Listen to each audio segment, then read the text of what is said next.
जी, नमस्कार। अ,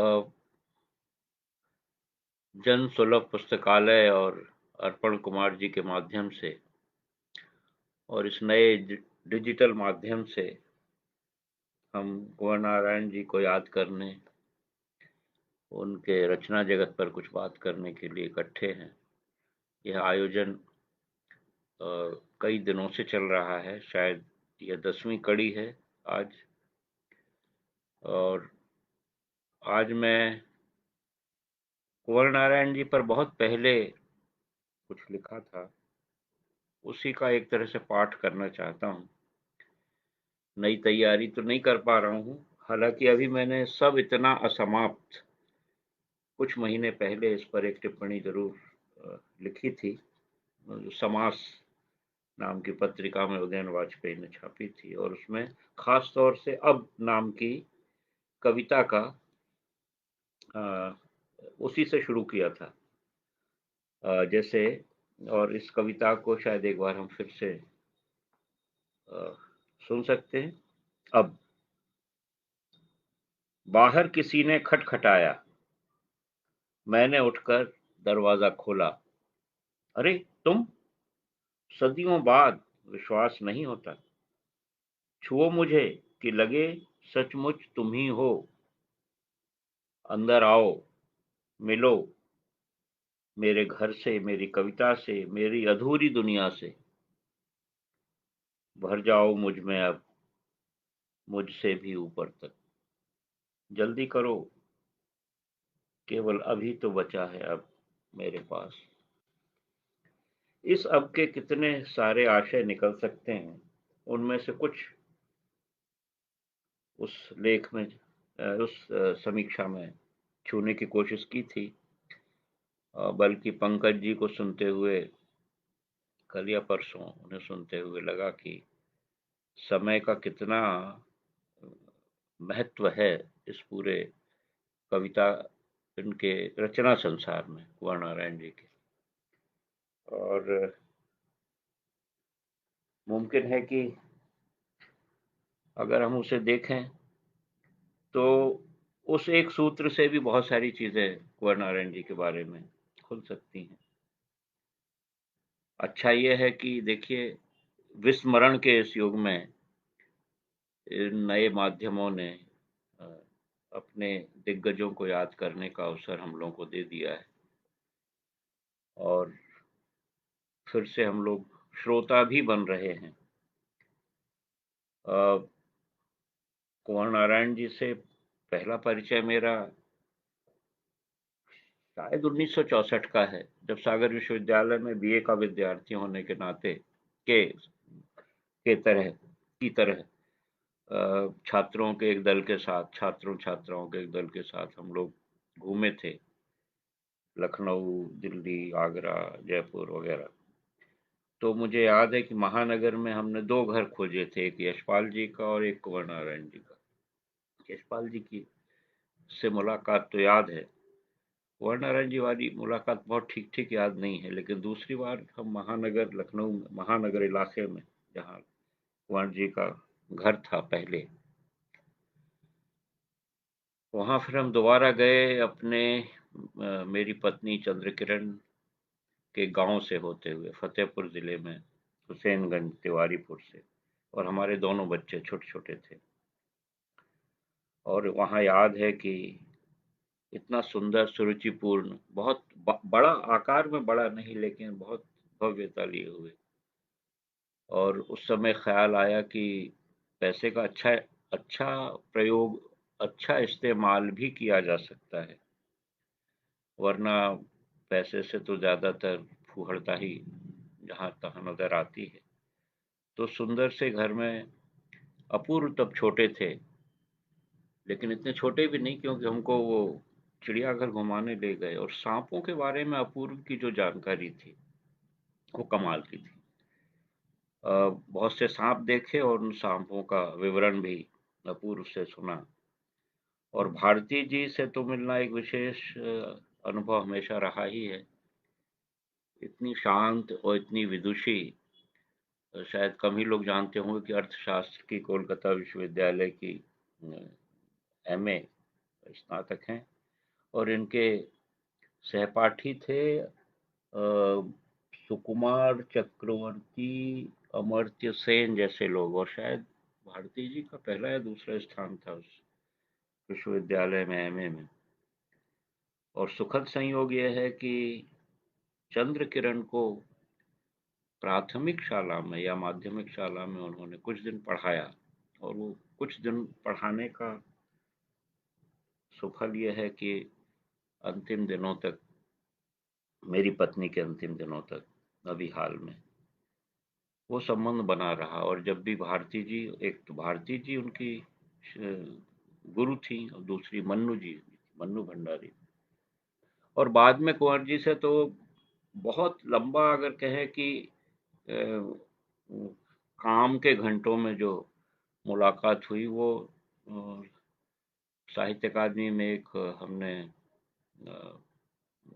प्रयोगशाला, प्रयोगशाला ही कहें उसे, हिंदी कवियों के अंग्रेजी अनुवाद की एक प्रयोगशाला की थी, जिसमें हमारे 10 बहुत ही महत्वपूर्ण कवि थे, रघुवीर सहाय, केदारनाथ सिंह, कुंवर नारायण, और हर कवि पर रोज बात होती थी, और पूरे 10 दिन सुबह से शाम तक कुंवर जी का, रघुवीर जी का, केदार जी का, प्रयाग जी, विनोद कुमार शुक्ल, ऐसे महत्वपूर्ण कवियों का सहयोग मिला था। और तो कि एक एक तरह से देखिए तो कितने अनुशासनबद्ध कुंवर जी रहे होंगे।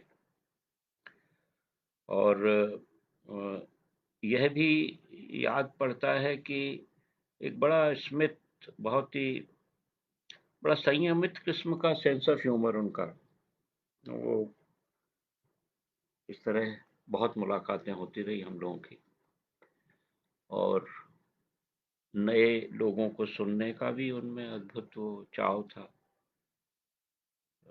मैंने देखा कि बहुत से युवा कवियों को न केवल खुद पढ़ते थे, बल्कि उनका काव्य पाठ सुनते थे, और उसमें कुछ ऐसी सटीक टिप्पणियां उनकी होती थी जो हम अपने वरिष्ठों से, जिन्हें सुनकर हम सीख पाते थे या नए लोग सीख सकते थे। मैं जो आज खास तौर से अभी जो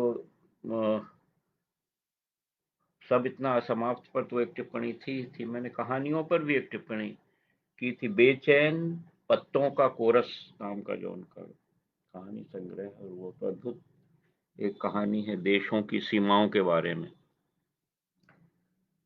लेकिन उसके बाद फिर अब इस अवसर पर होना तो ये चाहिए था कि मैं उनकी सारी रचनाओं को एक बार फिर से पढूं, और फिर बातचीत करूं आप लोगों से। फिलहाल वो संभव नहीं है, तो मैंने ये सोचा कि एक लेख जो मैंने भी काफी मन से लिखा था, और संयोग से कुंवर नारायण जी को भी बहुत अच्छा खासा पसंद था, और छापा था इससे शानी साहब, इस बहाने शानी साहब भी याद आते हैं। समकालीन भारतीय साहित्य में 1983 में इन्होंने यह लेख छापा था। तो मैं कोशिश करता हूँ कि उसे यथासंभव सुनने लायक बनाया जा सके, लेकिन लिखित और बोलने वाले माध्यमों का फर्क तो होगा, उसके लिए क्षमा चाहूंगा। इसका शीर्षक तो दिया गया था, आदमी की तरह जिंदा रहने की कोशिश, कुंवर नारायण, और शुरुआत की थी गालिब के एक शेर से। और मैं एक ही मिसरा, एक ही पंक्ति देना चाहता था, तो शानी जी ने कहा नहीं, अगर शेर उद्धृत करना है तो पूरा पूरा शेर उद्धृत कीजिए। तो बू ए गुल, नाला ए दिल, दूध ए चिरागे महफिल, जो तेरी बज्म से निकला वो परेशान निकला। इसके कई संदर्भ और अर्थ कुंवर नारायण जी की कविता से जुड़ते हुए मिलेंगे आपको, और अस्तित्ववाद से भी। बहरहाल, कुंवर नारायण भावुक कवि नहीं है, या कहें कि नए पुराने तमाम हिंदी कवियों में सबसे कम भावुक कवियों में हैं। बल्कि व्यापक रूप से यह माना जाता है कि कुंवर नारायण बौद्धिक कवि हैं। परिवेश हम तुम की भूमिका में उन्होंने इस राय से असहमति प्रकट की है। लिखते हैं, मेरी कविताओं पर अक्सर बौद्धिक और अति वैयक्तिक होने के आरोप लगाए गए हैं। दोनों ही आरोप मुझे विचारपूर्ण कम भावपूर्ण अधिक लगे। आगे उन्होंने कवि के विचारक रूप को स्पष्ट किया है। लिखते हैं, कवि मूलतः विचारक नहीं, आवश्यक विचारक भी है। आवश्यक विचारक, उसका काम हमें बौद्धिक बनाना नहीं, बुद्धिमत्ता के प्रति संवेदनशील बनाना है। हमारी समझ के उपकरणों को पैना रखना है ताकि हम वास्तविकता को बुद्धि, मन और प्रज्ञा के विभिन्न स्तरों पर साथ साथ ग्रहण कर सके। बुद्धि, मन, प्रज्ञा, मनोविज्ञान में कॉन्शियस, सबकॉन्शियस, अनकॉन्शियस और फिर ये हमारी हमारी अपनी श्रेणियां हैं।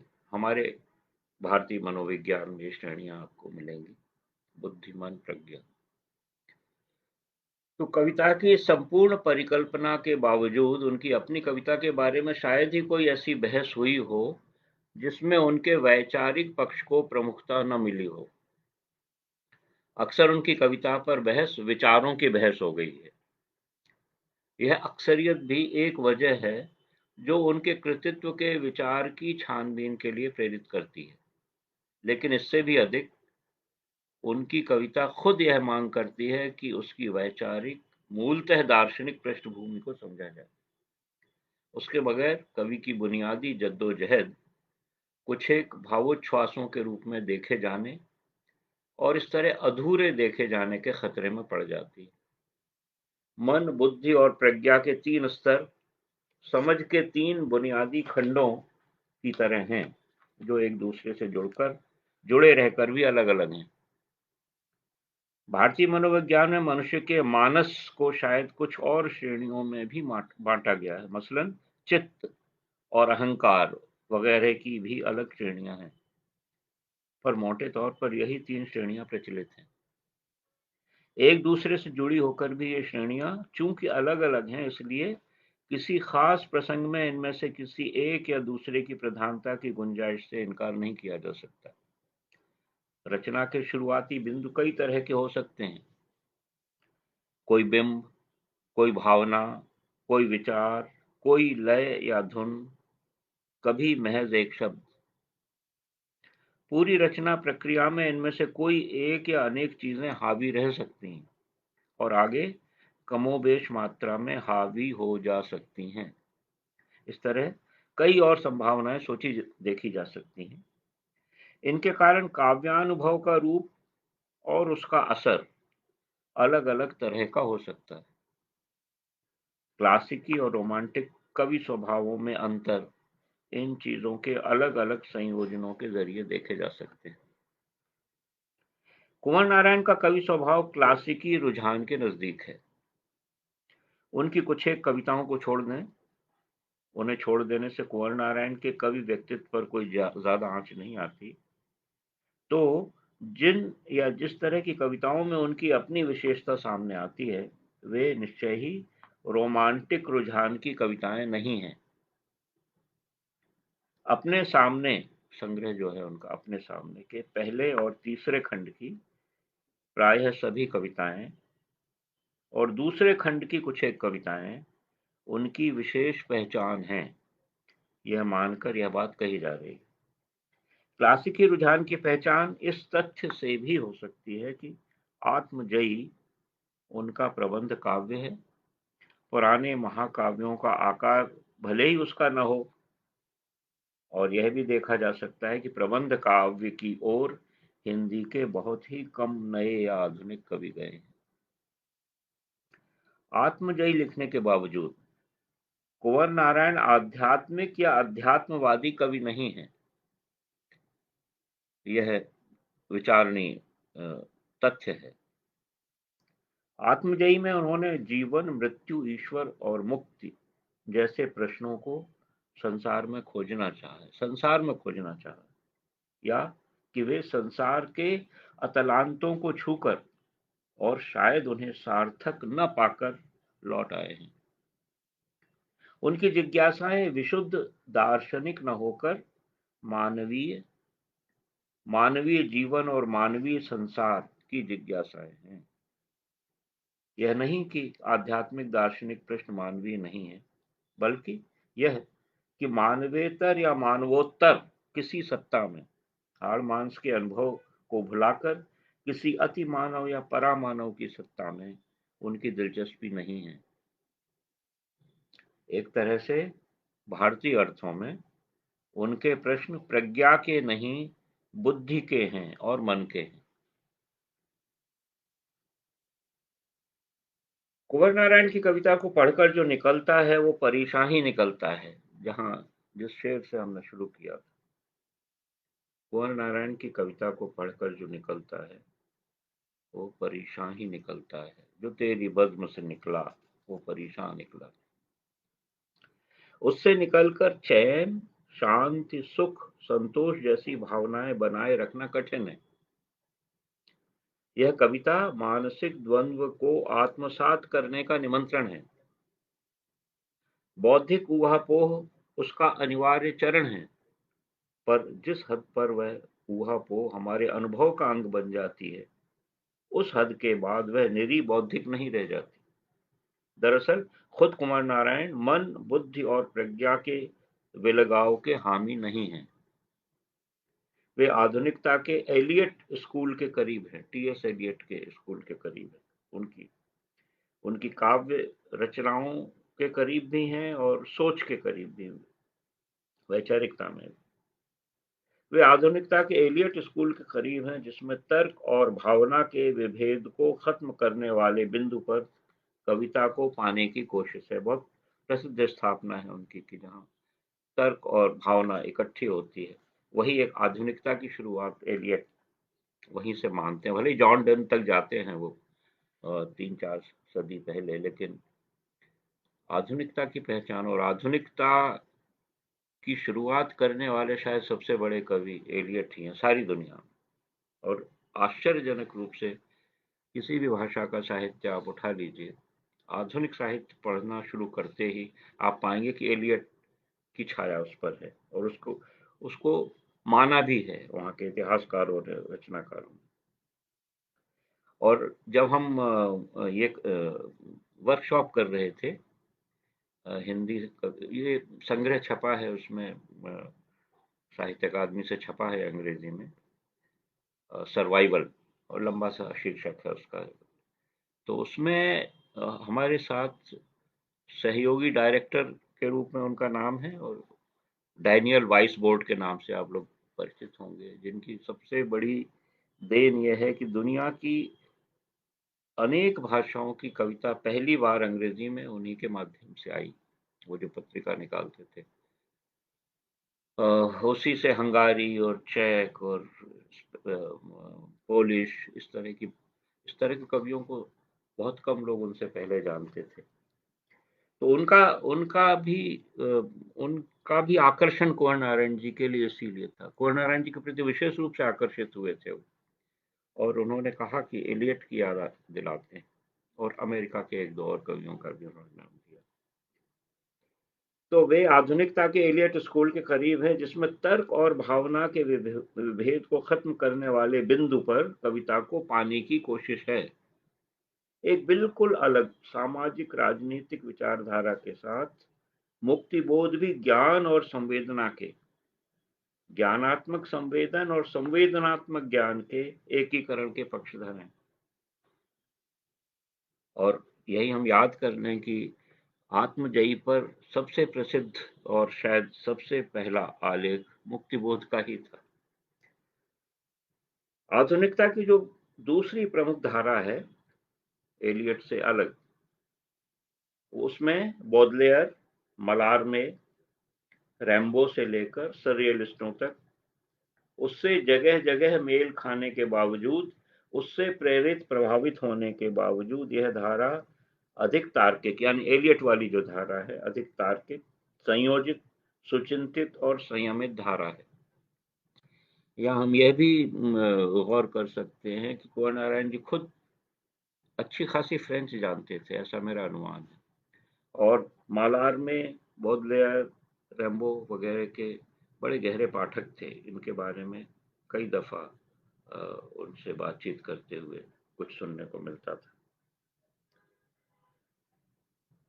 तो एलियट वाली जो संयमित धारा है, उसके लिए उदाहरण के लिए कुंवर नारायण के दूसरे छोर पर शमशेर बहादुर सिंह को रखकर देखें। यूं तो ब्रह्मांड और प्रकृति के विस्तार में खुद को मुक्त छोड़ देने की तर्क मुक्त इच्छा तक परिवेश हम तुम की कुछ कविताओं में देखी जा सकती है। अपने सामने में भी कुछ कविताएं अलग सी हैं, पर अभी तक यह उनका मुख्य स्वर नहीं है। एक तरफ कुंवर नारायण को रखिए, दूसरी तरफ शमशेर को रखिए, फिर आप देखिए कि पूरा इंद्रधनुष के दो छोर कैसे हैं और कितने समान हैं और कितने कितने अलग अलग हैं। वैविध्य उन दोनों में है, कविता के स्वर में भी, संरचना में भी, भाषा के प्रयोग में भी। कुंवर नारायण का दार्शनिक वैचारिक आधार से गहरा रिश्ता है। इसके मूल में कहीं यह धारणा है कि कोई जमाना ऐसा भी था जब अलगाव या विच्छेद इतना उत्कट न था। जब उस बज्म से, ईश्वर की बज्म से आदम नहीं निकला था, उस जमाने की बात है। सृष्टि और सृष्टा के बीच, सृष्टि के तमाम चराचर के बीच, मनुष्य और प्रकृति के बीच, मनुष्य और मनुष्य के बीच, इन सब के बीच उतना विच्छेद, उतना विभेद नहीं था। यह एक मान्यता है, सही कितनी है, गलत कितनी हम नहीं जानते। बहरहाल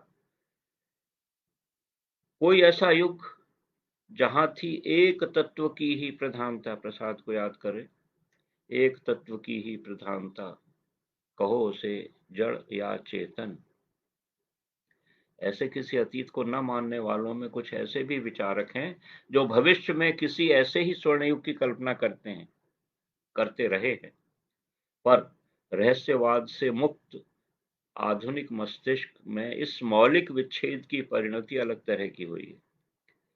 इस आधुनिक चिंतन में अधिकतर यह विच्छेद मनुष्य मनुष्य के बीच विलगाव की चिंता तक सीमित है। गो यह चिंता कम परेशान करने वाली नहीं है। नस्ल भेद है, जाति भेद है, वगैरह वगैरह, भाषा भेद है, धर्म भेद है और आर्थिक भेद तो है ही। तो चिंताजनक तो है, भयानक रूप से। सामाजिक, राजनीतिक और दार्शनिक सभी मतवादों पर इसकी गहरी छाया है। अनेक व्याख्याएं प्रत्यक्ष या परोक्ष रूप से इस एहसास से निर्धारित हैं। मार्क्सवाद और अस्तित्ववाद दोनों में किंचित भिन्न रूपों में इसे रेखांकित किया गया है।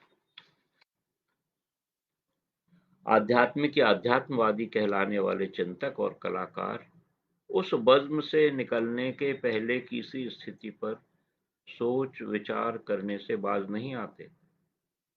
दूसरी ओर आधुनिक या मानव केंद्रित चिंता उस बज्म से निकलने के बाद की स्थिति पर केंद्रित है, अधिक वास्तविक, अधिक मूर्त और फिर भी शायद उसी तरह परेशान करने वाली। अध्यात्मवादियों की तरह विकलता नहीं है, लेकिन फिर भी इस विच्छेद, कहीं से टूट हम टूट गए हैं, कहीं से विच्छिन्न हो गए हैं। यह भावना किन्हीं दूसरे रूपों में।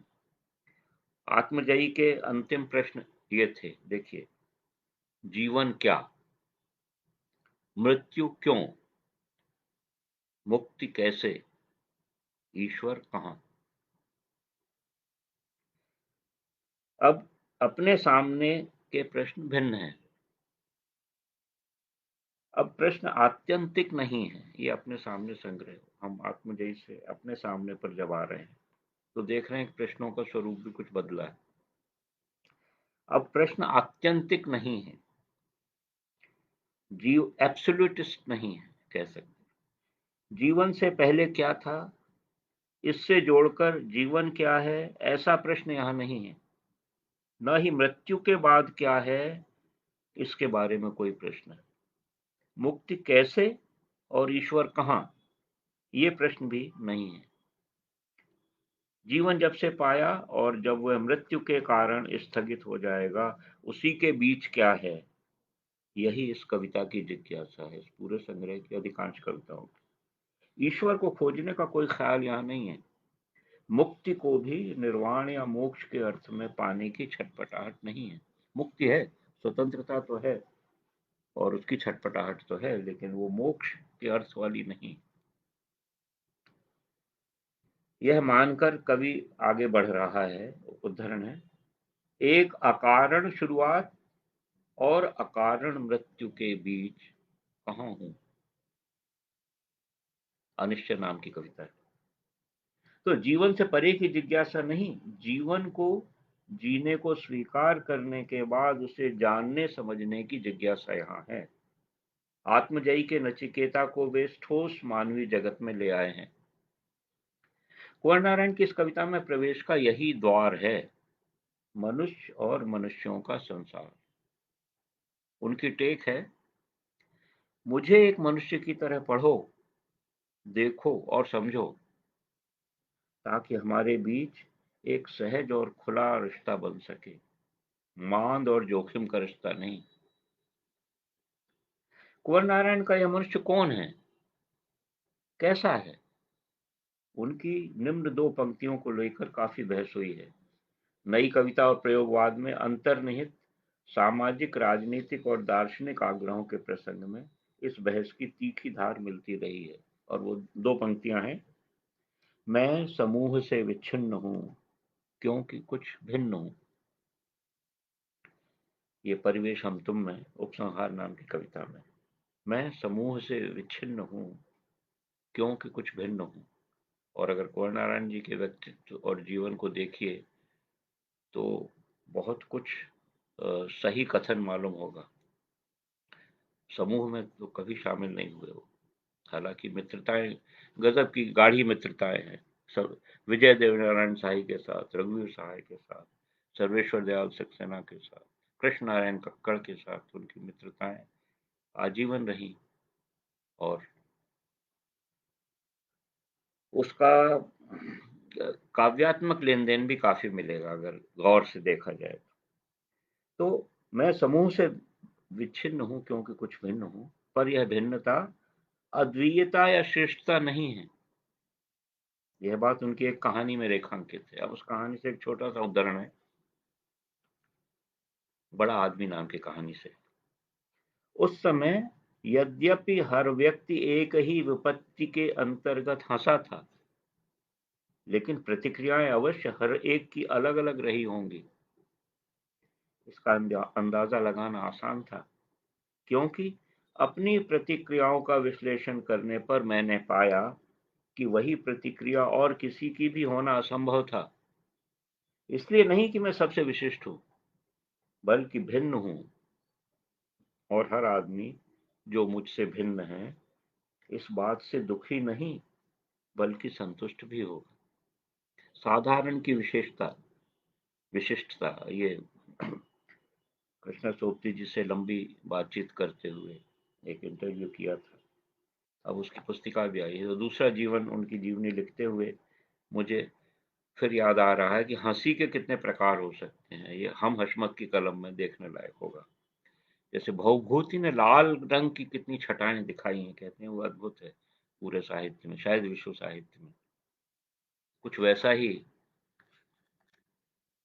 कृष्णा जी की उन हंसी हंसी के वर्णनों में है और यहाँ इस कहानी के मर्म में दिखाई दे रहा है। यह विच्छिन्नता और भिन्नता संताप का कारण है, पर कुछ अलग अर्थों में। संताप तो है लेकिन कुछ अलग अर्थों में है। कुंवर नारायण के संसार में यह भिन्नता अस्तित्व की अनिवार्य और स्वीकार्य शर्त है। इसे भुलाने या इसे कुचलने की कोशिश अमानवीयकरण की कोशिश है। अगर कुंवर नारायण की कविता का घोषणा पत्र एक पंक्ति में लिखना हो तो कहा जा सकता है कि उनकी कविता अमानवीयकरण के विरुद्ध युद्ध है। यह निरा संयोग नहीं है कि युद्ध कुंवर नारायण के रचना संसार का केंद्रीय रूपक है। यहां तक कि उनकी पहली कविता पुस्तक का नाम चक्रव्यूह था। एक दूसरी कृति का आत्मजयी और एक कविता संग्रह का अपने सामने। कहानी संग्रह आकारों के आसपास में 17 में से कुछ कहानियों के शीर्षक ये हैं। कहानियों के शीर्षक से ही उस केंद्रीयता की तरफ और ध्यान जा सकता है। शीर्षक हैं संदिग्ध चालें, आशंका, दो आदमियों की लड़ाई, चाकू की धार, मुगल सल्तनत और भिश्ती, सवार और सवार।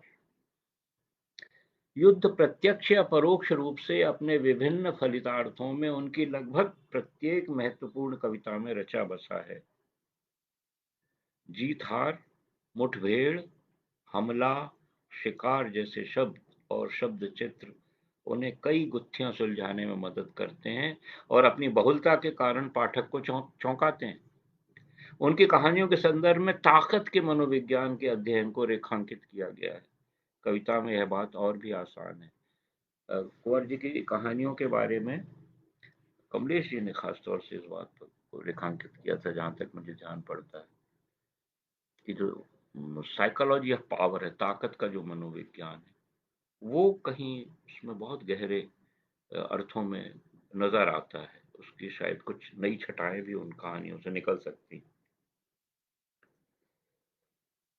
तो कविता में यह बात और भी सघन है। Psychology of power. आकारों के आसपास की भूमिका में कुंवर नारायण ने कहा है, उद्धरण है, अक्सर इन कहानियों में पात्रों और घटनाओं को केवल गवाही की तरह लाकर मनुष्य की नियति का मुकदमा पेश किया गया है। लगभग युद्ध की तरह ही केंद्रीय रूपक अदालत का है। जहां सीधे सीधे लड़ाई नहीं है, वहां भी अंतहीन अदालत है। कटघरे हैं, ताले और पहरे हैं, कैद और गश्त है, अनकिए गुनाह हैं। कोई गश्त लगा रहा है मेरी यादों में, मैं पहरे में हूँ। ये उनके लेख का एक अंश है, विकल्प 2 में छपा हुआ। कुंवर नारायण का कवि जीने की कोशिश में है, पर हमारे जमाने में यह कोशिश अद्भुत कुछ जीने की चोर कोशिश हो जाती है। अद्भुत कुछ जीने की चोर कोशिश। आदमी की तरह जिंदा रहने की कोशिश एक अलग तरह की लड़ाई है, जिसकी लगभग सिलसिलेवार तस्वीर उनकी कविता वह कभी नहीं सोया में मिलेगी। जीने का यह मोर्चा सीधे सीधे अपने वर्तमान में है, लेकिन यह क्षणवादी मोर्चा नहीं है। समकालीनता का दबाव हर कवि पर होता है। कुंवर नारायण में दबाव मुखर भी है, पर मूलतः अपने समय से यह मुठभेड़ उन्हें इतिहास के परीक्षण के लिए प्रेरित करती है और मानव की नियति का प्रश्न वे अतीत, वर्तमान और भविष्य के संदर्भ में उठाते हैं। मेरा ख्याल है इन पक्षों पर हम लोग पिछले 8-9 वक्तव्यों में भी कुछ सुन चुके हैं और ये कुछ ज्यादा ही बहरहाल युद्ध और अदालत के रूपक मनुष्य की, बल्कि मनुष्यता की और उसकी नियति की अवधारणा से गहरे जुड़े हैं, जिन्हें इतिहास के व्यापक संदर्भ निश्चित अर्थ देते हैं। इसीलिए इन रूपकों और अवधारणाओं को रेखांकित कर देने भर से कुंवर नारायण के मनुष्य के बारे में कोई स्पष्ट नतीजा नहीं निकल सकता। उसे कुछ और पास जाकर देखना होगा। हजारों साल से आदमी की तरह जिंदा रहने की कोशिश में लगा यह आदमी खुद आक्रामक नहीं है। खुद आक्रामक नहीं है। उसमें थोड़ी बहुत आक्रामकता अगर दिखती भी है, तो बंधे शिकार की प्रतिहिंसा के रूप में। विक्टिम है वो, हिंसक नहीं, हिंसा का शिकार है और इसीलिए प्रतिहिंसा की कोई छाया उसमें शायद हो। वह खुद विवशता में युद्धरत है, युद्ध का प्रेमी नहीं है। उसका युद्ध राजसत्ता की महत्वाकांक्षा से प्रेरित नहीं है। अगर होता तो वह आसानी से अंततः किसी दक्षिण या वाम सर्वसत्तावाद का अनुयायी हो जाता। उसे न केवल ताकत बटोरने का लोभ नहीं है, बल्कि व्यक्तिगत विजय के दर्प और शक्ति संचय के उल्लास का खोखलापन भी उसके सामने शुरू से उजागर है। न तो राजसत्ता पाना है और न ही व्यक्तिगत विजय का दर्द दिखाना। ताकत या शक्ति की व्यर्थता का सबसे अधिक शिद्दत भरा एहसास उस टीले तक कविता में है, उस टीले तक जहां सिकंदर अपनी अंतिम विजय पर पहुंचा था और जहां कवि बिल्कुल उल्टे रास्ते से और बिल्कुल अकस्मात जा पहुंचता है। सिकंदर के रास्ते से ठीक उल्टे रास्ते से और अकस्मात। यह युद्धग्रस्त मनुष्य विजयी विश्व तिरंगा प्यारा का हामी नहीं है, ना ही वह होगी जय निराला, होगी जय से आविष्ट और अभिभूत। इसलिए कि यदि वैसी स्थितियां हासिल हो जाएं तब भी विजेता पाएगा कि खुद उसमें और उन पत्थरों की कठोरता में कोई फर्क नहीं होगा जिन्हें वह जीत चुका होगा। जीत के अभियान में अंतर्निहित है कि मनुष्य को सभ्य और असभ्य, काले और गोरे में बांटा जाए। तमाम मनुष्यों की तरह के कुछ मनुष्यों को, जो हंसते गाते खाते पीते मनुष्य हैं, उन्हें कत्ल या हलाल किया जाए। पर यह ऐसी प्रक्रिया है जिसमें विजेता मनुष्य अपने मनुष्यत्व से हाथ धो बैठता है। शायद क्वार्टरमैन की चिंताधारा में यह निर्णायक कारण है जो उन्हें युद्ध में जय की अवधारणा से ही विरत कर देता है। उदाहरण कविता से ही है, फौजी तैयारी कविता से है। बंदूक हाथ में लेते ही हमारे चारों तरफ दुश्मनों के सिर अपने आप नजर आने लगते।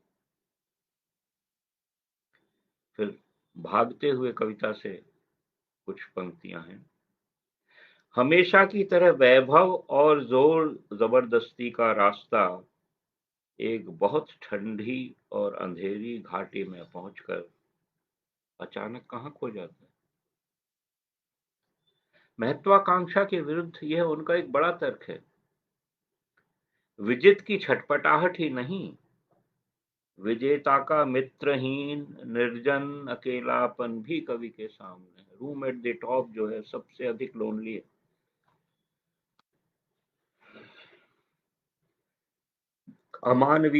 अमानवीयकरण के विरुद्ध यहाँ दोनों तरफ से विचार है। दोनों पक्ष खोते ही हैं, पाते कुछ नहीं। युद्ध का स्पष्ट प्रतिकार करने के बावजूद मनुष्य निरंतर युद्धरत है। इस विरोधाभास में कुछ और पहलू आते हैं। यह एक अलग तरह का युद्ध है, इसे नैतिक युद्ध भी कहा जा सकता है। फिर यह युद्ध केवल बाहर की चीज नहीं है, आंतरिक भी है।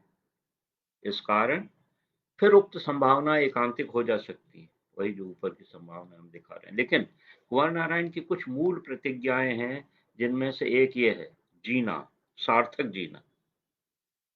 आत्मजयी में उठाई गई समस्या मुख्यतः एक विचारशील व्यक्ति की समस्या है।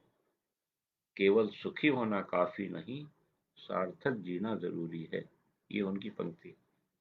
केवल सुखी होना काफी नहीं, सार्थक जीना जरूरी है। परस्यूट ऑफ हैप्पीनेस से जोड़कर देखिए अमेरिका का, तो संविधान का वाक्य है शायद। सार्थक जीना क्या है? यहाँ से उधेड़ बुन दूसरी शुरू हो जाती है। इतिहास के विपरीत साक्ष्य के बावजूद मनुष्य इतिहास के विपरीत साक्ष्य के बावजूद कवि मनुष्य की जीत के लिए उद्धरत है। उस मनुष्य के लिए उद्धरण है, हमेशा जिसकी हिम्मत नहीं, उस मनुष्य के लिए हमेशा जिसकी हिम्मत नहीं केवल घुटने तोड़े जा सके। ऊंचा उठा सिर कविता से। उस मनुष्य को वे घर में कैद नहीं रखना चाहते, पर वे यह भी नहीं चाहते कि उसकी आंतरिक गरिमा, आत्मसम्मान और सत्व को अकारण ठेस लगे।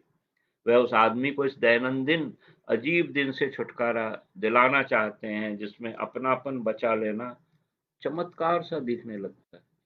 अपनापन बचा लेना भी चमत्कार मालूम होता है। ऐसी दिनचर्या है। और उस कविता की कुछ पंक्तियां हैं। और सबसे बड़ा चमत्कार तो यह कि घर लौटकर मैंने किसी और को नहीं, अपने को ही लौटा हुआ पाया। आप खुद साबुत लौट आए, यही कितना बड़ा चमत्कार है। युद्ध, हार जीत, मुठभेड़ जैसी स्थितियों में रखकर, इन स्थितियों में रखकर मनुष्य की, मनुष्यों के संसार की, मानवीय जीवन की और मानवीय नियति की यह परीक्षा एक बहुत बारीक रेखा पर टिकी हुई है। इन प्रश्नों का समाधान वे ताकत की भाषा में नहीं चाहते। इन प्रश्नों का समाधान वे ताकत की भाषा में नहीं चाहते। वह भाषा जो पूरब पश्चिम सभी ओर से बोली जा रही है, जिस भाषा में विचारधाराओं का युद्ध चल रहा है और जो सचमुच के युद्ध में कभी भी परिणत हो जा सकता है, वे उस ताकत की भाषा में नहीं देखना या जांचना चाहते। दूसरी ओर वे इन्हीं रूपकों में आदमी की आदमियत के लिए लड़ाई चित्रित कर रहे हैं। इसके मूल में स्व और पर की विच्छिन्नता की धारणा है। अपने आप में स्व और पर, सेल्फ एंड द अदर, अपने आप में स्व और पर भले या बुरे, सत्य या असत्य के पक्षधर नहीं है। अपने आप में ये ऐसे पक्षधर नहीं है। स्व और पर मूलतः अनेक भिन्न भिन्न स्व ही हैं, जिनका आपस में कोई मूल विरोध नहीं है। या कि कहना चाहिए, कुंवर नारायण चाहते हैं कि ये विभिन्न स्व एक ही संसार में सक्रिय रहे। इन बहुत सारे स्व में कोई बुनियादी खोट नहीं है, जो सेल्फ है। अनेक सेल्फ हैं, अदर होता ही नहीं। उस तरह से देखें तो अदर है ही नहीं कोई, सारे के सारे सेल्फ हैं और उनमें ऐसी कोई भयानक बुनियादी खोट नहीं है, है ना। स्व की हर पहचान होने और करने में है। स्व की हर पहचान होने और करने में है। अलग से वह कोई आत्मा या तात्विक इकाई नहीं है। शरीर और बुद्धि इत्यादि से युक्त मनुष्य ही वह स्व है, वह सेल्फ है। इसलिए इनका परस्पर संबंध सहज और खुला हो, मांद और जोखिम का नहीं। इस स्व और पर की भिन्नता, लेकिन अविरोध की नाटकीय अभिव्यक्ति घबराहट परिवेश हम तुम में होती है। कविता में घबराहट कविता है। एक अज्ञात भय यह कहता रहा कि दरवाजा न खोलूं। क्या पता आदमी ऊपर से ठीक ठाक हो, लेकिन अंदर से भेड़िया सा खतरनाक हो। सारी परिस्थिति की एक और भी सूरत थी। शायद उस आदमी को मदद की जरूरत थी। इस एहसास को वे अपने सामने संग्रह में फिर से जांचते हैं। शायद उसी मुश्किल वक्त में, जब मैं एक डरे हुए जानवर की तरह उसे अकेला छोड़कर बच निकला था खतरे से सुरक्षा की ओर, वह एक फंसे हुए जानवर की तरह खुंखार हो गया था। जब आदमी आदमी नहीं रह जाता, ये कविता। और डर के इस माहौल में इन कविताओं को दोबारा पढ़ें तो शायद शायद डर भी कुछ कम हो और समझ भी कुछ ज्यादा बढ़े।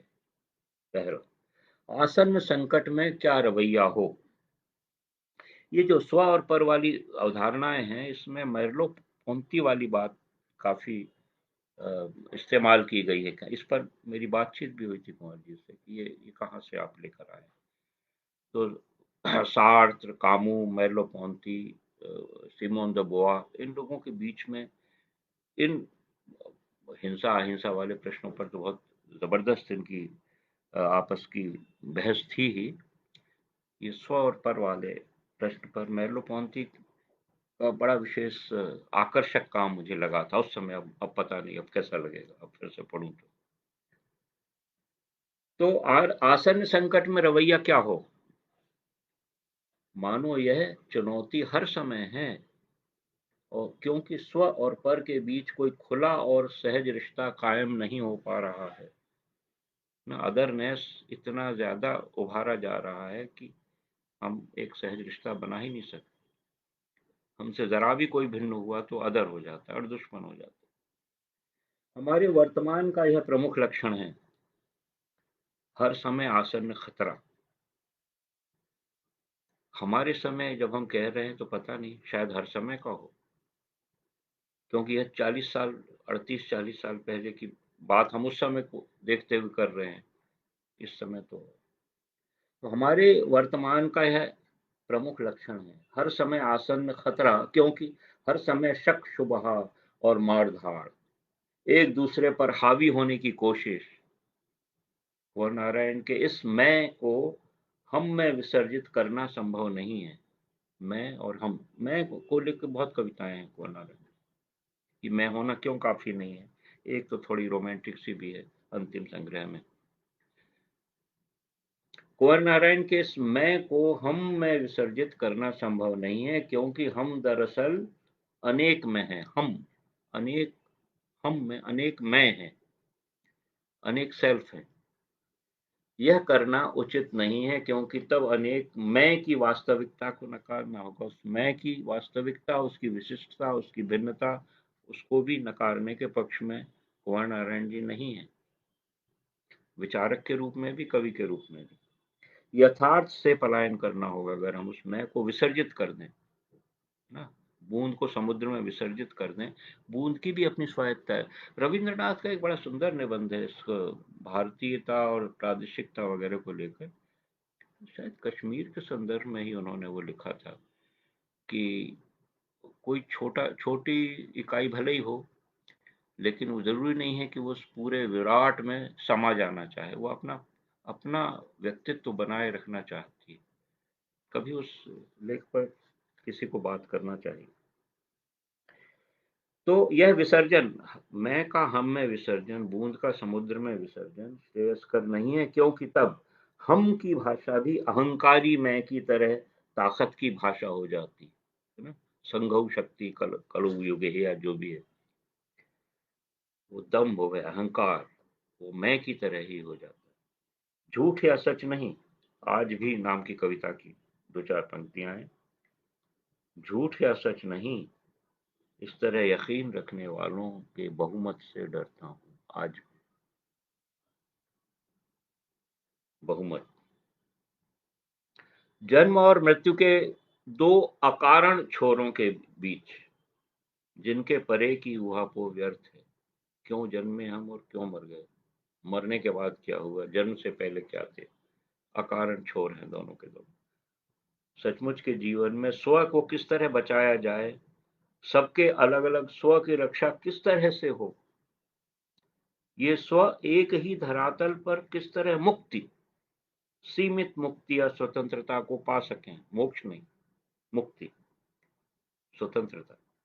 कैसे यह स्व न तो निर्जीव पदार्थ मात्र बन जाए, न ही समूह में एक अज्ञात कुलशील इकाई मात्र,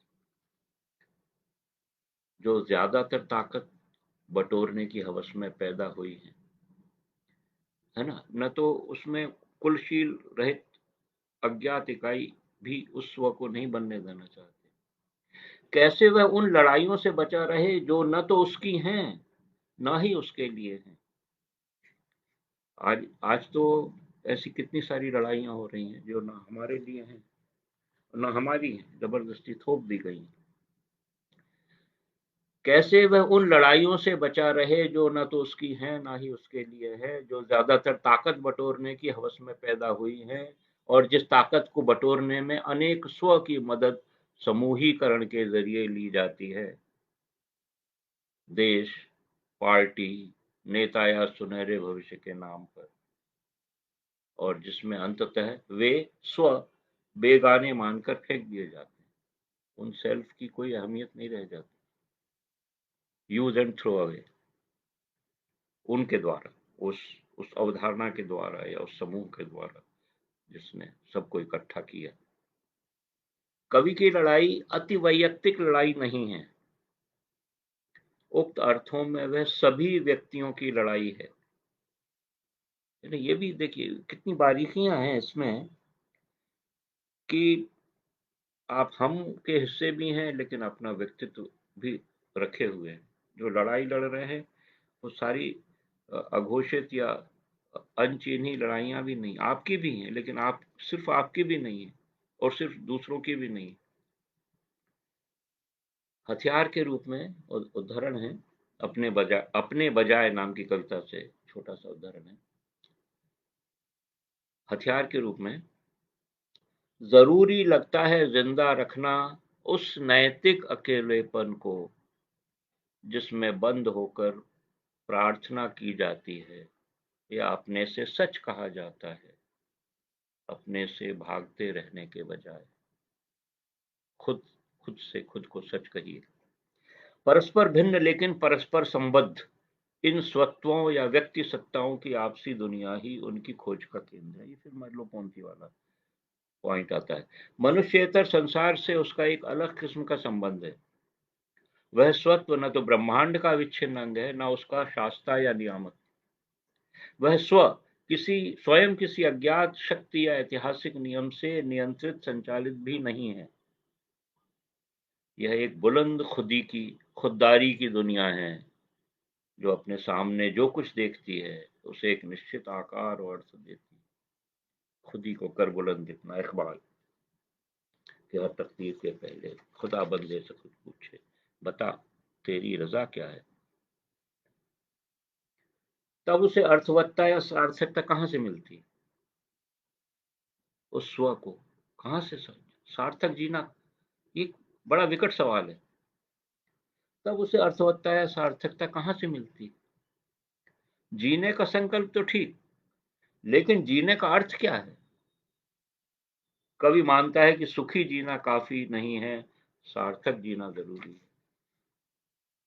यह सार्थकता, यह खुद यानी स्व देता है या कि पाता है या रचता है, ये सवाल है इस सार्थक जीने को लेकर। मृत्यु से साक्षात्कार उसे मृत्यु से परे जीवन देखने को प्रेरित नहीं करता, न ही इस निर्णायक अंत से वह भयभीत होता है। मौत डराती भी नहीं।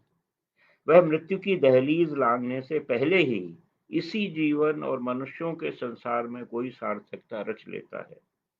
अमानवीय के खिलाफ उसका जिहाद उसे एक सार्थकता देता है। अमानवीयता के खिलाफ उसका जिहाद उसे एक सार्थकता देता है।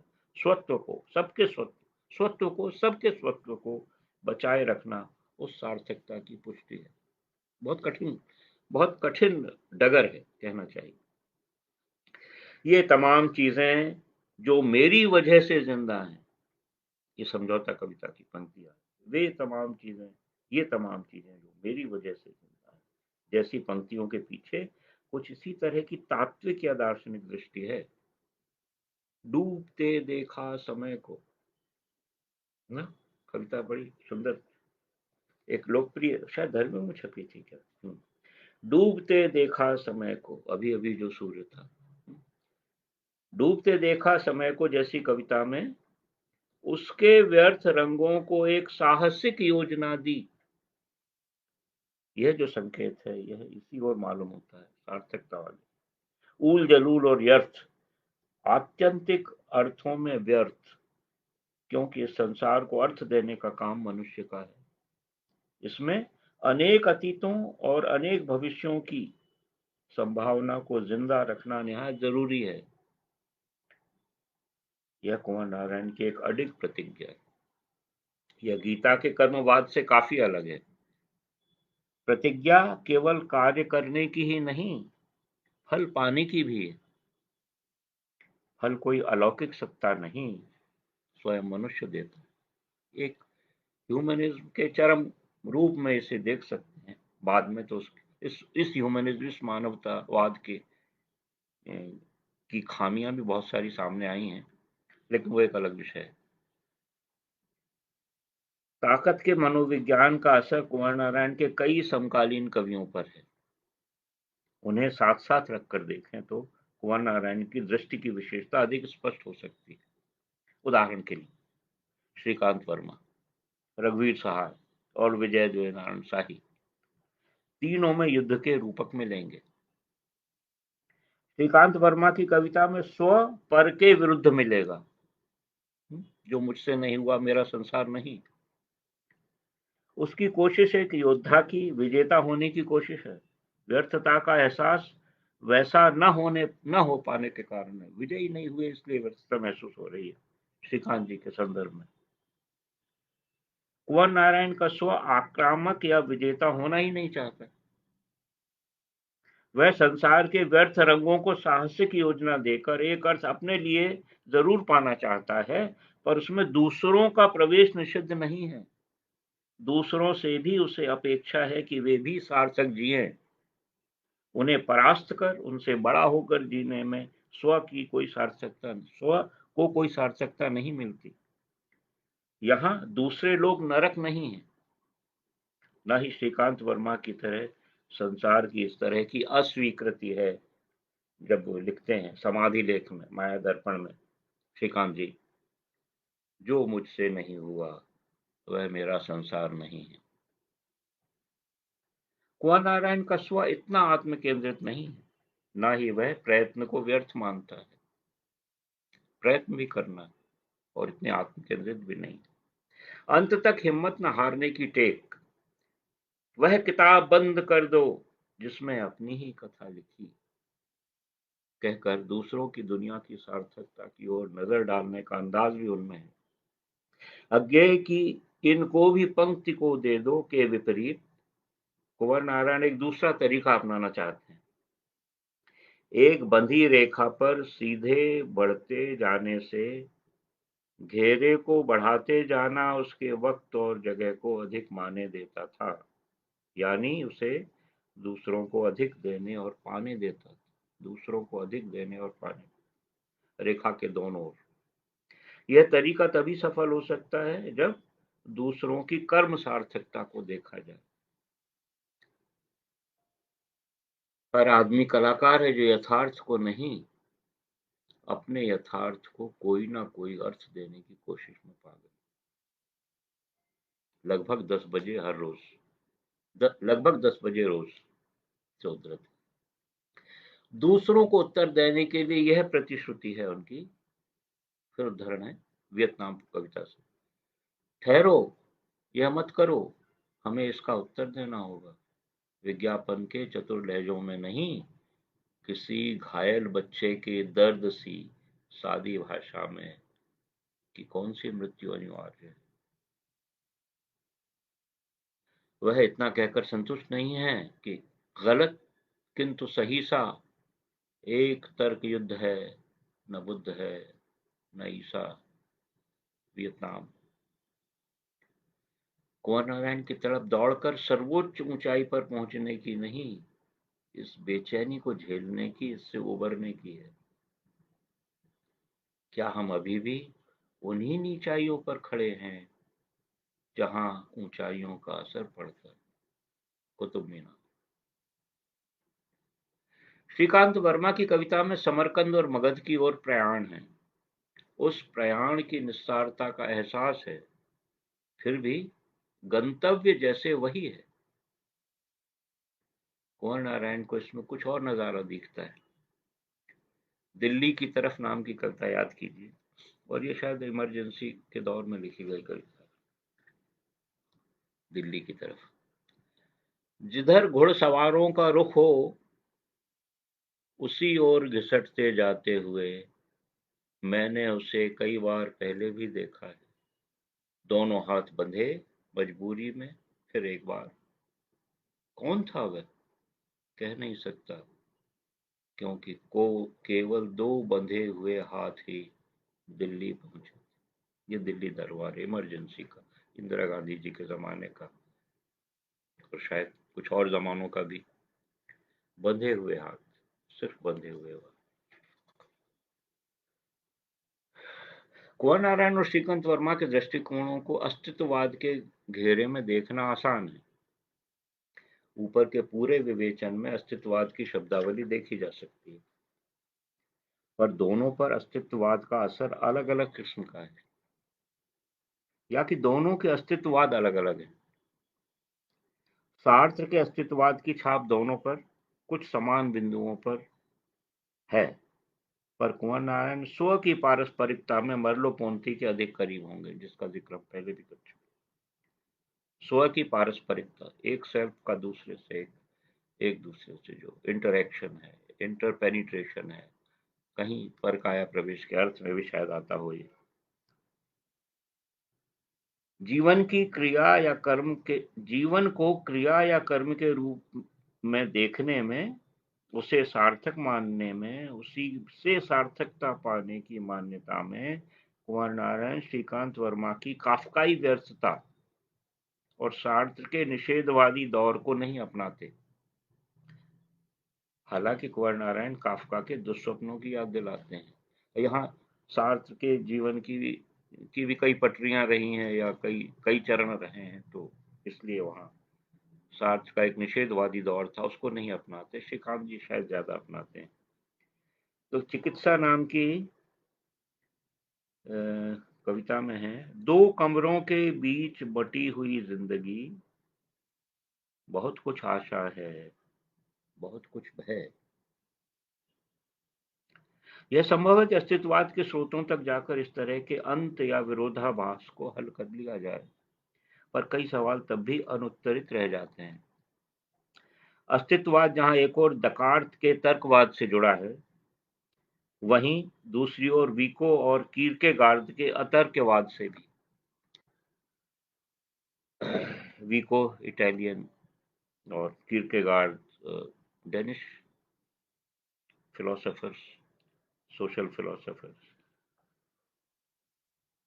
क्लासिकल और रोमांटिक, वस्तुवाद और भाववाद, इन अंतर विरोधी धाराओं की टकराहटें अस्तित्ववाद में बहुत गहरी हैं। यह वह इसीलिए एक साथ हेगेल और मार्क्स से जुड़ता और टूटता है। अस्तित्ववाद एक साथ संसार को स्वीकार करना और अस्वीकार करना उसमें संभव है। देखने की बात यह है कि कुंवर नारायण के यहाँ स्वीकार क्या किया जाता है और अस्वीकार क्या किया जाता है। कुंवर नारायण भोगवाद और प्राप्ति की धारणाओं के सम्मोहन को अस्वीकार करते हैं। कुंवर नारायण भोगवाद और प्राप्ति की धारणाओं के सम्मोहन को अस्वीकार करते हैं। प्रगति अगर सार्थक है तो केवल नैतिकता में, आरोपित या अंतर्निहित दिव्य नैतिकता नहीं, एक अर्जित नैतिकता में। सब बना बनाया एक चला आ रहा है वो नहीं। कैटेगोरिकल इम्परेटिव्स, और इसमें थोड़ा सा फर्क शायद देखना दिलचस्प होगा। तो आरोपित या अंतर्निहित दिव्य नैतिकता नहीं, एक अर्जित नैतिकता। वे भौतिकवादी हैं पर जड़ भौतिकवादी नहीं, एक तरह का नैतिक भौतिकवाद। नैतिक भौतिकवाद जो राजसत्ता, आधुनिक वैज्ञानिक प्रगति, इतिहासवाद की धौंस मानने को तैयार नहीं है। हिस्टोरिसिज्म की भी धौंस नहीं मानते। हिस्ट्री के बड़े गहरे अध्येता हैं और उससे कविता भी निकालते हैं, लेकिन हिस्टोरिसिज्म के पक्षधर नहीं है। घर की बात करें तो उनका मनुष्य कबीर के मनुष्य के करीब है। हम अस्तित्ववाद को छोड़ के यहाँ आए। संप्रदायवाद बाह्याचार और बाहरी भेदभाव पर कठोरतम आघात करता हुआ कबीर के मनुष्य के करीब, यह भौतिकवाद है, नैतिक भौतिकवाद। श्रीकांत वर्मा और रघुवीर सहाय के संसार, श्रीकांत वर्मा और रघुवीर सहाय के संसार दुस्वप्न और स्व कुछ अधिक ठोस लग सकते हैं बनिस्बत कुंवर नारायण के। इतने ननुनच के साथ जब आप स्व की कल्पना करेंगे तो कठिन तो है ही उसे समझना, उसे साक्षात कर पाना। कुंवर नारायण अनेक अतीतों और अनेक भविष्यों की धारणा के जरिए अपने अपने यथार्थ को अर्थ देने में लगे स्व को पहचानते हुए उस स्व को जैसे एक टाइप बनने से बचा रहे हैं। प्रोटोटाइप्स नहीं है यहाँ। रघुवीर सहाय के विपरीत रघुवीर सहाय के विपरीत उनमें व्यक्तिवाचक नाम नहीं है। रघुवीर के यहाँ तो रामदास और ऐसे बहुत से नाम। इस तरह मानो वे कुछ अधिक अमूर्त हैं। अगर नाम होते तो हम शायद ज्यादा अच्छी तरह पहचान लेते, धर्म से, भाषा से, क्षेत्रों से जोड़ जाड़ के, जो भी कपड़े देखकर। अगर नाम है भी तो इतिहास या पुराकथाओं के नाम है, और इस माने में वे टाइप रचने की ओर झुके हैं, अगर उनको टाइप माना जाए। इन दोनों के बारीक संतुलन की उनकी कोशिश कठिन।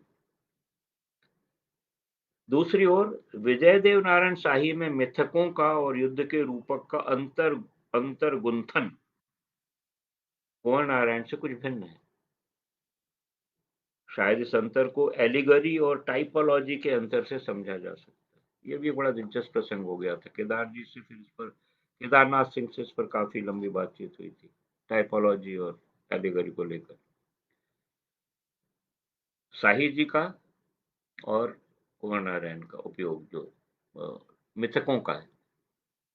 एलिगरी जो है विशुद्ध अन्योक्ति है। उसमें मिथक की अंतर वस्तु या कथा का नए नए युग में रूपांतरण, विकास या पूर्वाभास नहीं हो सकता। मैंने अमुक के बहाने में अमुक की कहानी कह रहा हूं, बस उतना ही है। वो माइथोलॉजी की तरह हर पल नया अर्थ देने वाली एलिगरी शायद नहीं होती। एलिगरी में मिथक की अंतर वस्तु प्रतीक के तौर पर ले ली गई है। टाइपोलॉजी में उसे अंतर वस्तु या कथा को वर्तमान में विकसित होते देखने की, भविष्य का पूर्वाभास देखने की क्रिया शामिल है। एलिगरी एक तरह से प्रोटेस्टेंट तर्काश्रयी मानसिकता का अंग है। प्रोटेस्टेंट क्रिश्चियनिज्म जो तर्क ज्यादा करीब है, जहां रोटी और शराब ईसा का गोश्त और खून नहीं, गोश्त और खून जैसा ही है। कैथोलिक्स की तरह वो उसको गोश्त और रोटी और शराब जो है उसको ईसा का गोश्त और खून मानकर ग्रहण नहीं कर रहे हैं जैसे कैथोलिक्स कर रहे हैं। प्रोटेस्टेंट उनको वही मानकर कर रहे हैं जो है वो रोटी और शराब। टाइपोलॉजी कैथोलिक रहस्यवादी रुझान को, जादू को बनाए रखने का तरीका है। वहां तर्क नहीं, आस्था और विश्वास के साथ उसे गोश्त और खून ही मानने का आग्रह है। कैथोलिसिज्म आस्था के कारण। वहां इतिहास और मिथक मुर्दा नहीं। कैथोलिसिज्म वहां इतिहास और मिथक मुर्दा नहीं, व्यतीत नहीं, उदाहरण मात्र नहीं, एक जीवित नए नए रूप में विकसित यथार्थ है। शाही का जादू जहां अपने साथ बहा ले जाता है, शाही की कविता में, शाही जी की कविता में, वहां कुंवर नारायण का चौकन्नापन, सतर्कता, विश्लेषण ठिठक ठिठक कर सब कुछ जांचने की मांग करता है। और प्रसंगवश यहाँ हम याद करें कि एलियट प्रोटेस्टेंट की एक शाखा से, प्रोटेस्टेंट क्रिश्चियनिटी की एक शाखा से हटकर एंग्लो कैथोलिक चर्च का हिस्सा बना। तो उसमें तो कैथोलिक धर्म में जो सारा विधि विधान है, कर्म कांड है कह लीजिए आप, और उससे जो एक तरह का जादुई संसार बनता है। जितने सारे त्योहार कैथोलिक शाखा में होते हैं उतने प्रोटेस्टेंट शाखा में नहीं होते। हमारी ही तरह लगभग हर हफ्ते, हर दूसरे हफ्ते किसी संत की, किसी का जन्मदिन है वगैरह वगैरह। वो एक जादुई सा जो असर होता है, जो आस्था के कारण तर्क को एक तरफ थोड़ा सा पीछे रखकर। कुंवर नारायण जी ने अपनी कहानियों के बारे में लिखा है, इन कहानियों में वैसे रोमांचकारी और सनसनीखेज तत्व नहीं मिलेंगे जैसे कि आम तौर पर कहानियों में होना लाजिम समझा जाता है। ठंडे दिल दिमाग से सोचते हुए बातचीत का एक अंदाज है, यथार्थ से एक रोमांस। रोमांस शब्द सर्वांते के डॉन क्विक्सोट के अर्थों में, जो पहला उपन्यास है, आधुनिक उपन्यास डॉन कीहोते या डॉन क्विक्सोट, कुछ इस तरह मानो रोमांस यथार्थ से पलायन न होकर उसी की एक खास पहचान या अतिरिक्त माप हो। ये बहुत बहुत ही दिलचस्प एक उदाहरण है। साथ ही आगे लिखते हैं, कहानी की किसी परिचित जाति को ठेस पहुंचाकर मैंने पाठक से एक नए दृष्टिकोण की मांग की है, जिसमें वह कहानी के जादू से मुग्ध होकर नहीं, कहानीकार के साथ पूरी तरह जगा रहकर अपने आप से तर्क वितर्क करता चलता है। इस कोशिश में कहानियां कभी कभी कविता और निबंध की विधा के काफी निकट आ गई हैं, लेकिन शायद इस तरह नहीं कि उनकी बुनियादी पहचान ही गुम हो गई। बेचैन पत्तों का कोरस तो और भी ज्यादा इस धारणा को या इस मान्यता को स्पष्ट करता है, अगर ये संग्रह आपने देखा हो। निबंध के निकट, कविता के निकट, कहानी का आ जाना, विधाओं की अपनी चार दीवानियां टूटना। ऊपर के लंबे उद्धरणों में रेखांकित किए जा रहे शब्द और वाक्यांश कुंवर नारायण के रचना संबंधी दृष्टिकोण, रचना प्रक्रिया और शिल्प के बारे में बहुत कुछ और बहुत स्पष्टता से बताते हैं। शायद वे खुद अपने सबसे खरे आलोचक हैं। स्पष्टता कुंवर नारायण की खास विशेषता है, गद्य और कविता दोनों में। यहाँ एक दिलचस्प चीज याद आती है। एक कवि मित्र ने कहा, शायद नाम लेना ठीक ना हो, लेकिन उन्हें कुंवर नारायण की कविता में व्यंजना का अभाव बहुत खलता है। ये काफी विचारणीय मुद्दा उन्होंने उठाया था। और अगर व्यंजना है तो किस तरह से वो व्यंजना किस रंग में, किस अदा से आ रही है, ये भी एक विचारणीय विषय है। तो कुंवर नारायण की खास विशेषता है स्पष्टता, गद्य और कविता दोनों में। कविता में उनके हर शब्द, बिंब और रूपक का अर्थ स्पष्ट है, और ज्यादातर वहां एक ही अर्थ है। मूलतः यह तर्क सम्मत स्पष्टता है। घनघोर मानसिक ऊहापोह भी ये साफ सुथरी भाषा में रखने में समर्थ हैं। बल्कि एक तरह का अधैर्य संभवतः उनमें है टेढ़े मेढ़े तरीकों के बारे में। फिर अन्योक्ति नाम से एलिगरी नाम एलिगरी अन्योक्ति नाम से जो कविता है उस पर है। उसका अंश है, क्यों खोजना पड़ता है मिथकों में, वक्रोक्तियों में, श्लेषों में, रूपकों में, झूठ के उल्टी तरफ क्यों इतना रास्ता चलना पड़ता है एक साधारण सच्चाई तक भी पहुंच पाने के लिए। तो एलिगरी के तौर पर मिथक का आत्मजयी में प्रयोग करने के बाद वे उस ओर पुनः लौटे हैं। मिथक का उपयोग उन्होंने बार बार किया है नई कविताओं में, पर वह अलग से न उठाकर अंतर्ग्रथित प्रयोग है। जाहिर कुमार नारायण जादू स्कूल के रचनाकार नहीं है, मैजिकल रियलिज्म वगैरह नहीं है, पर जहां कहीं वे इस स्कूल की गिरफ्त में आए हैं, वहां उनकी कविता का असर अलग ढंग से पहचान में आता है। जैसे अंतिम ऊंचाई कविता का उदाहरण है, मैंने अक्सर इस ऊल जलूल दुनिया को 10 सिरों से सोचने और 20 हाथों से पाने की कोशिश की।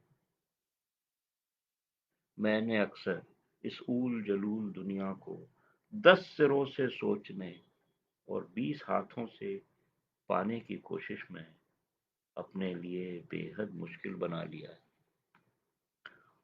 और डूबते देखा समय को का उदाहरण है, वहां से उदाहरण है, डूबते देखा समय को जो अभी अभी सूर्य था अपने में अस्त, मैं शाम में इस तरह व्यस्त कि जैसे वह हुई नहीं। मैंने की उसके व्यर्थ रंगों को एक साहसिक योजना दी।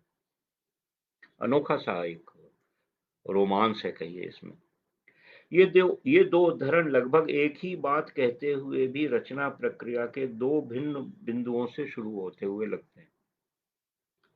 ऊल जलूल दुनिया और व्यर्थ रंगों का लगभग समान अर्थ है, देखने, सोचने और कुछ करने की क्रियाएं दोनों में है। व्यक्ति सत्ता और सृष्टि, दर्शक और दृश्य के बीच संबंध दोनों में लगभग एक सा है। क्रिया के द्वारा यथार्थ नहीं बदल रहा है, पर वह दर्शक से नितांत अप्रभावित भी नहीं है। यथार्थ तो वही है, बदल नहीं गया, लेकिन दर्शक ने उसे एक दूसरी छटा दे दी है ना।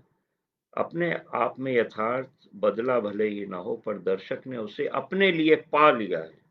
यह एक कलाकार ईश्वर जैसा सुख है, जिसने शाम को और रंगों को योजना दी। पहली कविता की मुश्किल, दूसरी कविता की साहसिक योजना के करीब मानवीय है। मात्र निर्भयता से अधिक कुछ की साहस की मांग है। आसान दूसरी स्थिति भी नहीं है, और उसमें एक जादू है। रावण के 10 सिर और 20 हाथों से अधिक, या उनके अतिरिक्त कोई और भी औजार हैं जो व्यर्थ रंगों को संयोजित करने की हिम्मत देते हैं। आंख बंद नहीं है, निरा स्वप्न नहीं है, बल्कि यथार्थ से खास तरह का रिश्ता है। ऐसा रिश्ता जो यथार्थ को अपना अर्थ देने की क्षमता मनुष्य में पैदा करता है। यथार्थ से रोमांस, सर्जना रचना युद्धग्रस्त मनुष्य को सार्थकता दिलाने वाली यह तीसरी और शायद सबसे अहम वजह है। डूबते देखा समय को कविता में एक दार्शनिक प्रतिज्ञा है, पर वह कविता की इतनी अपनी है कि सहसा उसकी ओर ध्यान भी नहीं जाता। स्पष्ट होते हुए भी ये दो तरह के रचाव हैं। अंतिम ऊंचाई में डूबते देखा समय को की अपेक्षा कविता का ज्यादा जादू अधिक। यहाँ चर्चित कविताओं में जिन कुछ अलग सी कविताओं की ओर शुरू में इशारा किया गया था, उनमें से यह एक है। नपीतुली, संयत, परिष्कृत होते हुए भी यहाँ कुछ अधिक उन्मुक्तता है। सब कुछ कवि रचित होते हुए भी यह वह उसके सतर्क और कठोर नियंत्रण से मुक्त है। बाकी कविता, एक कविता है बाकी कविता, उसकी कुछ पंक्तियां हैं।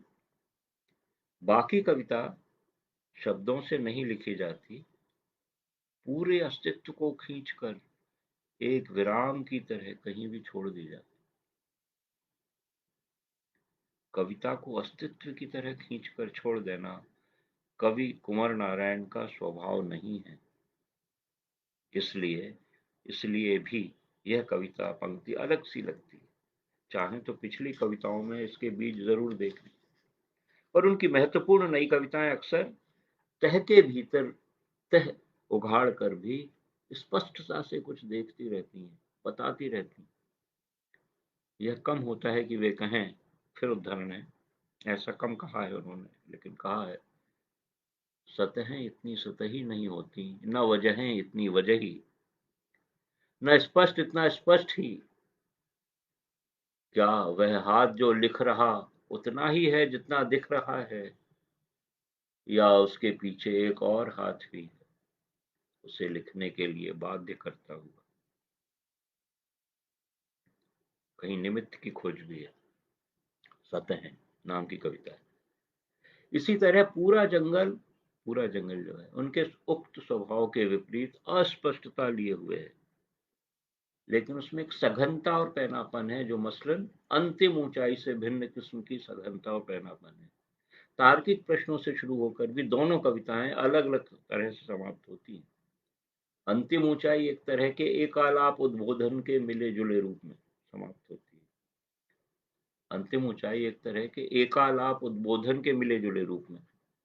पूरा जंगल कविता जो है वो एक बेचैन कर देने वाले स्वयं देह तक से अनुभूत एहसास में उसकी तटस्थता उसका पूरा जंगल है।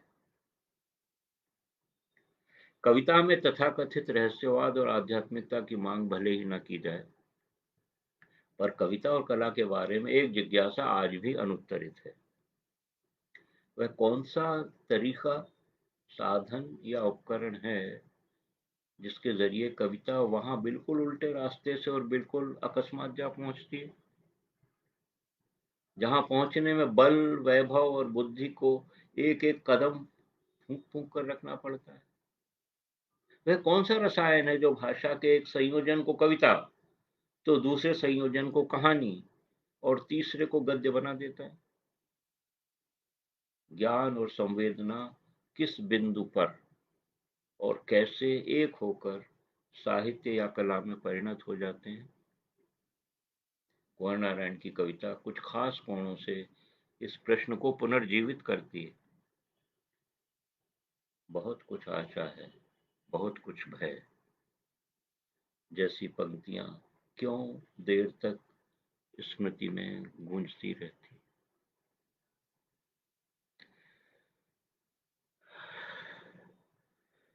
तो इस तरह से कुछ पक्ष हैं, कुछ और भी। ये कविता का फिलहाल में 3-4 ऐसी टिप्पणियां या लेख कुंवर नारायण जी पर है। एक आध कभी मौका लगे तो इन पर भी बात की जा सकती है। अलग अलग तरह से कुंवर नारायण जी को देखना संभव है, देखा जाना चाहिए। और ये पूरा जो महाअभियान है बहुत सुंदर अभियान है।